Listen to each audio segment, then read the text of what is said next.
రాజు విషయంలో ఇందు అయితే చాలా కఠినంగా మాట్లాడుతుంది. అది కూడా తన మనసు చంపుకొని మరీ రాజుతో అలా మాట్లాడుతుంది.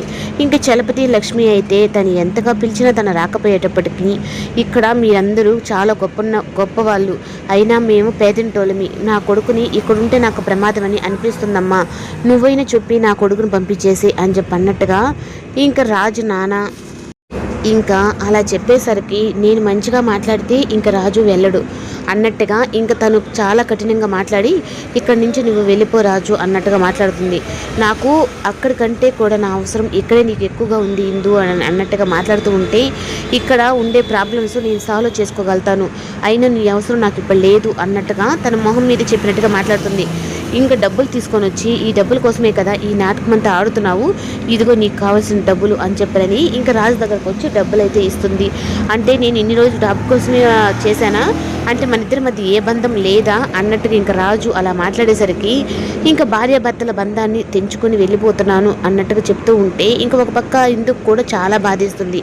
కానీ నేను బాధపడ్డానని కానీ తెలిసింది అంటే వాళ్ళమ్మ నాన్న కోరుకునే విధంగా రాజు అయితే వెళ్ళడు.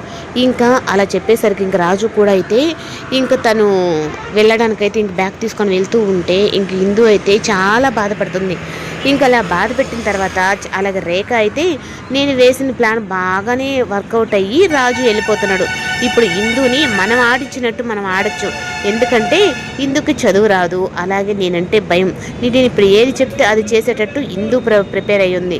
అంతేగాని ఈ రాజు అంటే చూసుకునే కదా ఇన్ని రోజులు ఇందు కూడా మనతో నాటకం ఆడుతూనే తనతో కూడా తన చేత నాటకం ఆడిపిస్తూ అట్లా ఉండింది అన్నట్టుగా ఇంకా రేఖకైతే చాలా సంతోషం వేస్తుంది. ఇంకా కారు దగ్గరికి వెళ్ళిన తర్వాత ఇంకా రాజు అయితే మళ్ళీ నిర్ణయం తీసుకున్న తర్వాత నేను కట్టిన తాళ్ళు నాకు ఇచ్చేసావంటే నేను వెళ్ళిపోతానని చెప్పిన కండిషన్ పెట్టేటప్పటికి ఇంకా మళ్ళీ రేఖకైతే ఇంకా షాక్ అనమాట. ఏంటి వీడు కట్టలేదని చెప్పానంటే రేఖ ఇందు ఏంటి తాళి వీడే కట్టాడు అన్నట్టుగా ఎందుకు ఎలాంటి ఎక్స్ప్రెషన్స్ ఇస్తుంది, కట్టినప్పుడు ఆ తాళి తీసి ఇచ్చేసేవచ్చు కదా అన్నట్టుగా. అంటే ఇంకా నిజంగానే రాజు తన మెడలో తాళి కట్టే ఉంటాడు, ఇంకా అలా కట్టినాడు కాబట్టే తనకి విలువనిచ్చి తను అలా మాట్లాడుతుంది. ఇంకా అలా మాట్లాడిన తర్వాత నేను ఈ తాళి నేను తీయను అని చెప్పనని ఇంకా అపర్ణ కూడా నీకు వద్దు కదమ్మా ఇచ్చేసి ఆ తాళి ఇచ్చేసి అని అంటుంది.